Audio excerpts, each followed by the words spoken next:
नमस्ते। आज हम एक ऐसी किताब की दुनिया में उतरने वाले हैं जो शायद दिल के किसी कोने में छुपी यादों को फिर से ताज़ा कर दे। दिव्य प्रकाश दुबे की मुसाफिर कैफ़े। देखिए, ये सिर्फ एक कहानी नहीं है, बल्कि एक ऐसा एहसास है जिसने ना जाने कितने ही पढ़ने वालों को छुआ है। तो चलिए, इस कहानी के दिल में उतरने से पहले एक सवाल से शुरुआत करते हैं।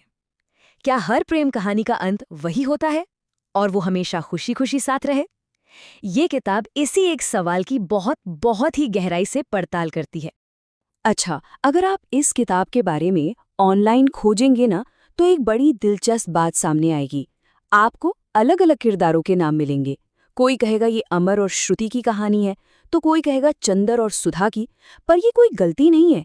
ये तो इस बात का सबूत है कि कहानी का जो सार है, वो इतना सच्चा है कि हर कोई उसे अपने किरदारों में देख लेता है।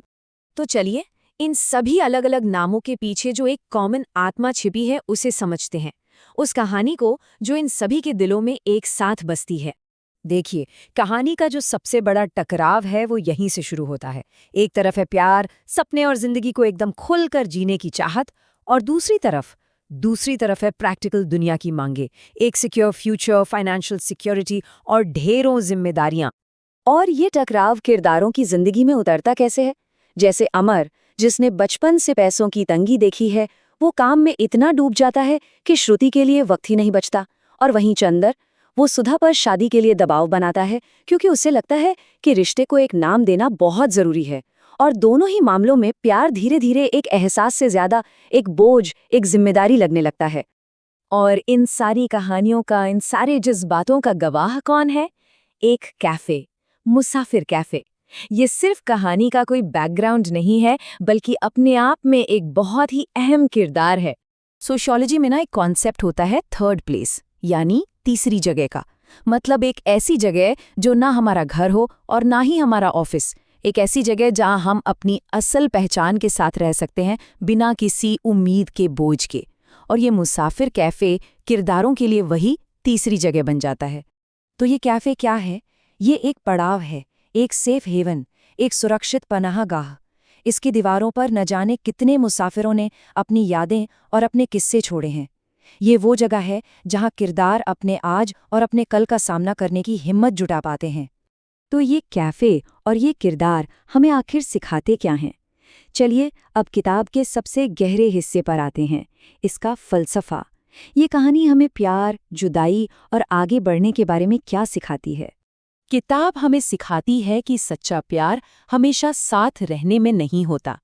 कभी-कभी किसी को उसकी आज़ादी देना, उसे उसका अपना रास्ता चुनने देना, ये भी तो प्यार का ही एक रूप है।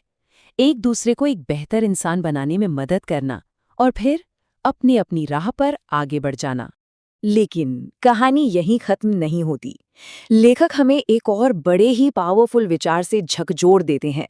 ये लाइन हमें सोचने पर मजबूर कर देती है कि क्या मूव ऑन कर जाना वाकई इतना आसान है, या ये बस एक दिखावा है। शायद जो लोग मूव ऑन नहीं कर पाते, वही प्यार की असली यात्रा पर निकलते हैं। और फिर आता है ये विचार, जो सब कुछ जोड़ देता है, कि हर रिश्ते का टूटना एक फेलियर नहीं होता। कुछ रिश्ते हमारी जिंदगी में एक ग्रेजुएशन की तरह होते हैं। वो हमें वो ज़रूरी सबक सिखाते हैं जिनकी हमें सख्त ज़रूरत थी, और फिर हम एक बेहतर इंसान बनाकर आगे भेज देते हैं। तो आखिर में होता क्या है? कहानी के किरदार एक दूसरे से अलग होकर भी पूरे कैसे हो जाते हैं? ये एक सवाल है। उनकी कहानी अधूरी रहकर भी उन्हें पूरा कैसे कर जाती है? इसका जवाब शायद इन 3 कदमों में छिपा है। सबसे पहले वो एक दूसरे के नज़रिए को समझते हैं, बिना कोई इल्ज़ाम लगाए। फिर वो इस हकीकत को स्वीकार करते हैं कि शायद उनका सफ़र बस यहीं तक का था। और आखिर में इसी अकेलेपन में वो खुद को खोजते हैं, अपने आप को पाते हैं। जैसे कि श्रुति, जो अपनी सारी खुशियां अमर में ढूंढ रही थी, वो ये समझ जाती है कि खुशी की चाबी तो असल में सिर्फ उसी के पास है। और अमर, जो एक सिक्योर फ्यूचर के पीछे पागलों की तरह भाग रहा था, उसे एहसास होता है कि जिंदगी का असली सुकून महंगे तोहफों में नहीं, बल्कि साथ बिताए छोटे छोटे पलों में था। वो अलग होकर ही पूरे हो पाए। और ये लाइन इस किताब के पूरे सार को कितनी खूबसूरती से बयां करती है ना, कि जिंदगी का मकसद किसी मंजिल तक पहुंचना है ही नहीं, मकसद तो सफर में मिलने वाले उन लोगों को समझना है जो हमें खुद से मिलवाते हैं। तो हम इस चर्चा को इसी सवाल के साथ छोड़ जाते हैं।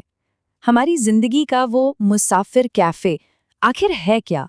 वो कौन सी जगह है, कौन सा इंसान है, या फिर खामोशी के वो कौन से पल हैं जहां हम बस ठहरते हैं और खुद से मिलते हैं? इस पर सोचना तो बनता है।